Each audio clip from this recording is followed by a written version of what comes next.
ओम नमः शिवाय। शिवजी सदा सहाय। ओम नमः शिवाय। गुरुजी सदा सहाय। ओम नमः शिवाय। शिवजी सदा सहाय। ओम नमः शिवाय। गुरुजी सदा सहाय।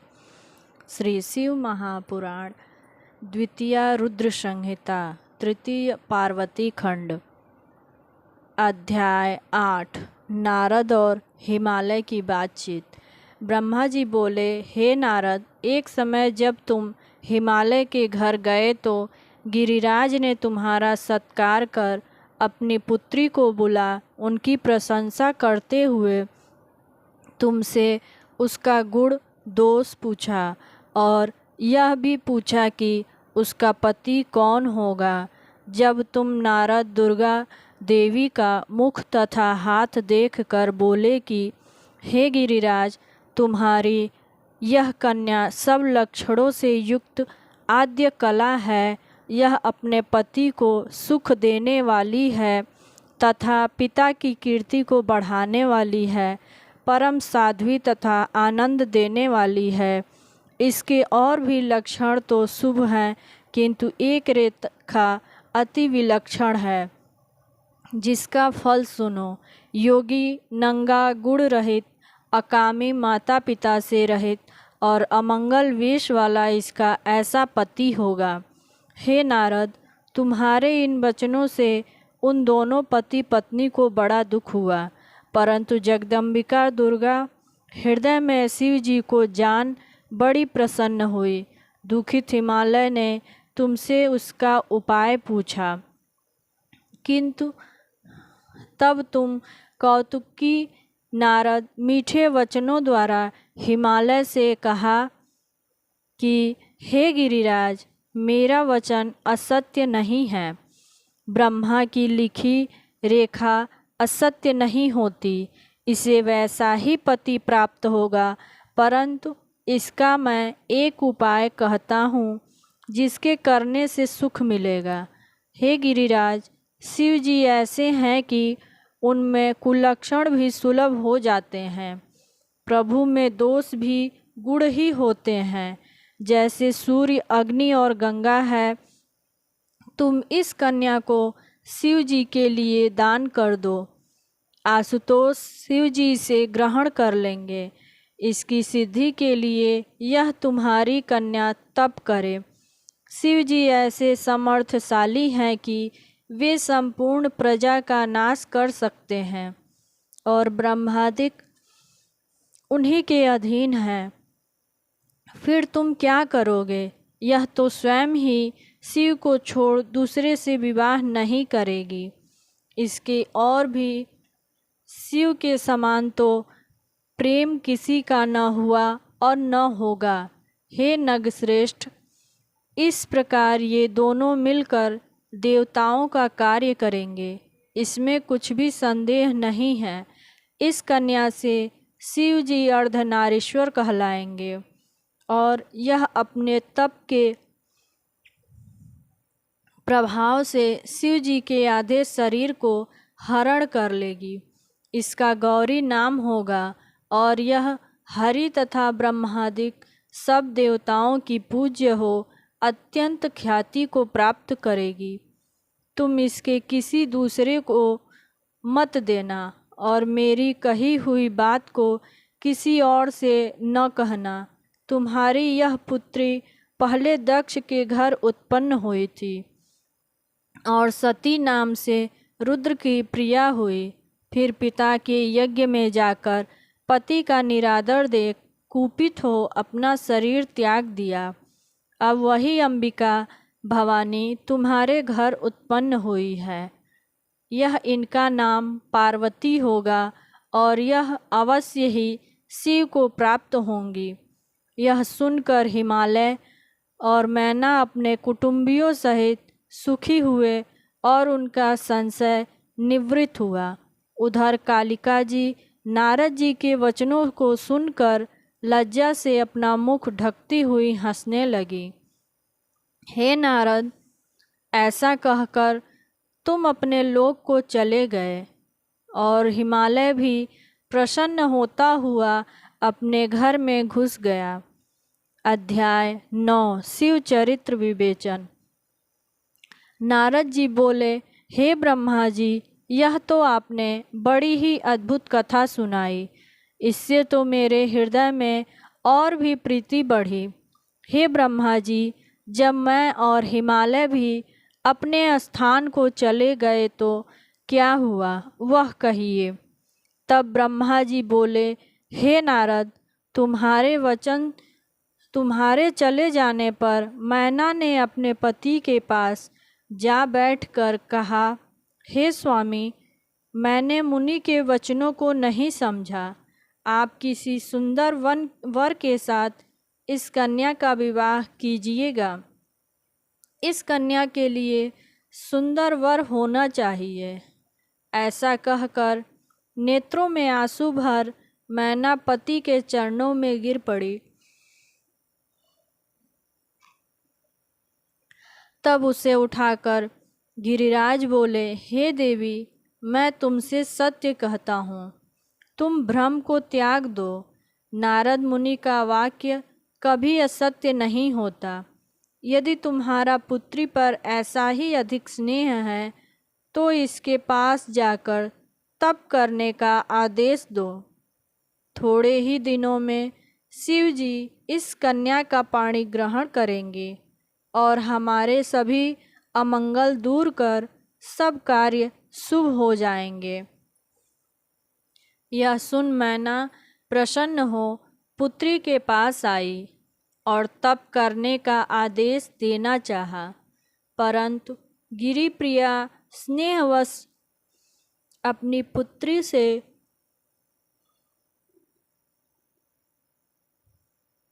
कुछ न कह सकी। पर पार्वती देवी ने माता के अंतर्भाव को समझ लिया।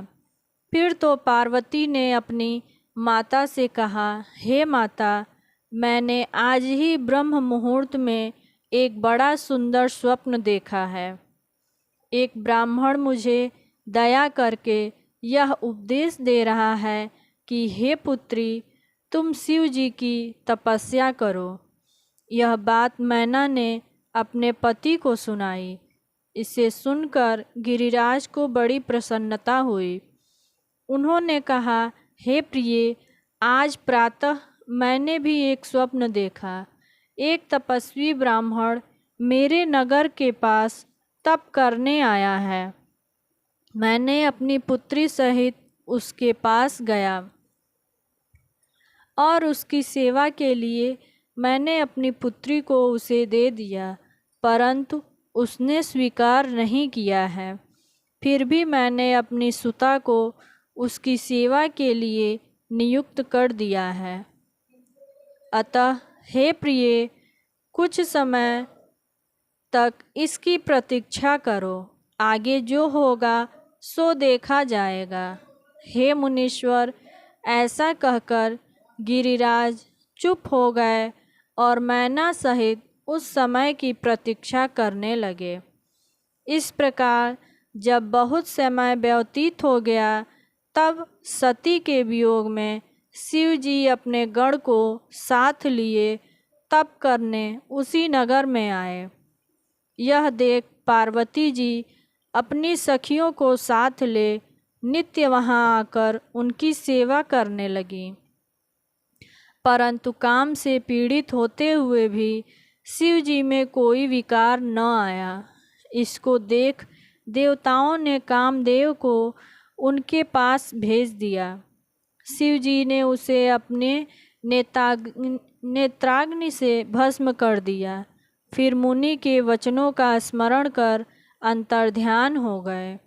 पश्चात पार्वती ने महान तप कर शिव जी को प्रसन्न किया और विष्णु की आज्ञा से शिव जी ने पार्वती के साथ विवाह किया। हे तात, यह संक्षेप मैंने शिव जी का परम दिव्य विवाह।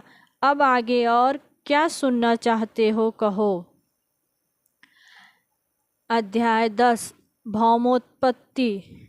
नारद जी बोले, हे महाभाग, सती के विरही शिव जी ने फिर क्या किया और हिमालय के पास तप करने के लिए वे कब गए।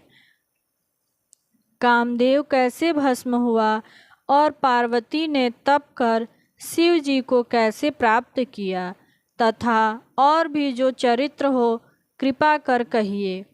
सूत जी कहते हैं, जब नारद जी ने इस प्रकार कहा तब ब्रह्मा जी मन में शिव जी का ध्यान कर बोले, हे देवर्षे, हे सर्वश्रेष्ठ।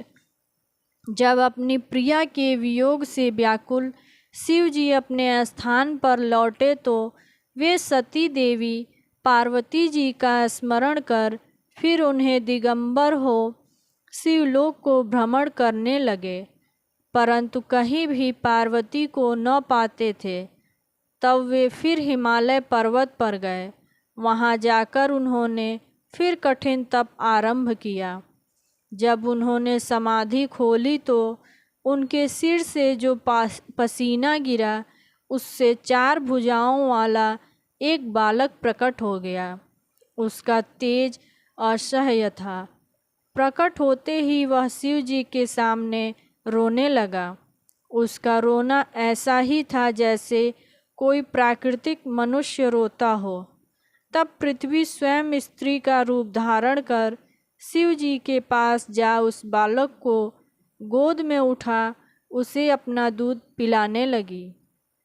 उसका मुख चूम कर उस पर प्रेम करने लगी। यह देख कौतुकी शिव जी ने हंसकर कहा कि हे पृथ्वी, तुम धन्य हो। तुम मेरे इस बालक को ले जाओ। यह बड़ा पराक्रमी और तेजस्वी होगा। यह बालक मुझसे बड़ा प्रेम करेगा और तुम्हारे ही नाम से विख्यात होगा। इसे कहीं कोई ताप न लगेगा और बड़ा दानी तथा गुणी होकर मुझे सुख देगा। तुम इसे प्रेम से ग्रहण करो। शिव जी की ऐसी आज्ञा पाकर पृथ्वी उस बालक को लिए हुए अपने स्थान में चली आई और उस बालक का नाम भौम रखा। वह युवा हो बहुत दिनों तक शिव जी की तपस्या करता रहा। फिर शिव जी की कृपा से ग्रह पद को प्राप्त हो शुक्र से भी आगे के लोक में जा बसा। अध्याय 11 शिव हिमालय संवाद। ब्रह्मा जी बोले, नारद जी, कुछ समय के बाद नंदीश्वर आदि मुख्य गणों को साथ लेकर तप करने की इच्छा से भगवान हिमालय प्रदेश में आए, जहाँ पतित पावनी गंगा ब्रह्मलोक से गिर रही है। उसी स्थान को अपने तप के योग्य एवं सुंदर समझ वही एकाग्र चित्त होकर सदा शिवात्म चिंतन करने लगे। उनके शुभ आगमन का वृतांत उस समय हिमालय को मालूम हो गया। हिमालय भगवान रुद्र के दर्शन के लिए वहां आया और आकर प्रणाम तथा पूजन किया। भगवान शंकर हिमालय से हंसते हुए कहने लगे, हिमालय, मैं यहाँ तप करने आया हूँ। इस प्रकार का प्रबंध कर दो कि मेरे पास कोई न आए। ब्रह्मा जी बोले, नारद जी, इतना कहकर हिमालय ने कहा कि आप स्वतंत्र हो, यहाँ तपस्या करें, मैं सब प्रकार से आपकी सेवा करूँगा। यह कहकर हिमालय अपने घर को चले आए। ब्रह्मा जी बोले, नारद जी, कुछ दिनों के बाद पुष्प फल आदि लाकर हिमालय भगवान रुद्र के पास पहुँचे। वहाँ जगत के स्वामी भगवान शंकर को प्रणाम करके श्री पार्वती को भगवान के सम्मुख ले जाकर हिमालय कहने लगे, हे भगवान, ये मेरी कन्या पार्वती है। यह आपकी सेवा करना चाहती है और आपका पूजन भी नित्य किया करती है। अब मैं इसे आपकी सेवा में लाया हूँ। कृपा कर इसे अपनी दासी जानकर सेवा में अंगीकार करें। यह सुनकर सदाशिव ने अपने नेत्र खोले और सामने संपूर्ण गुणों से युक्त सुंदर अंगों वाली उमा को देखा। तब हिमालय से बोले कि हिमालय, यह कन्या चंद्रमा के समान सुंदर रूपवती है, इसी कारण मैं इसका यहाँ आना पसंद नहीं करता, क्योंकि इस प्रकार की मायामय स्त्रियों के आने से तपस्वियों की तपस्या में विघ्न पड़ जाता है। तब हिमालय ने इस प्रकार के सदाशिव के वचन सुने। तब उनका मन अत्यंत व्याकुल एवं चिंतातुर हो गया। ओम नमः शिवाय। शिवजी सदा सहाय। ओम नमः शिवाय। गुरुजी सदा सहाय। ओम नमः शिवाय। शिवजी सदा सहाय। ओम नमः शिवाय। गुरुजी सदा सहाय।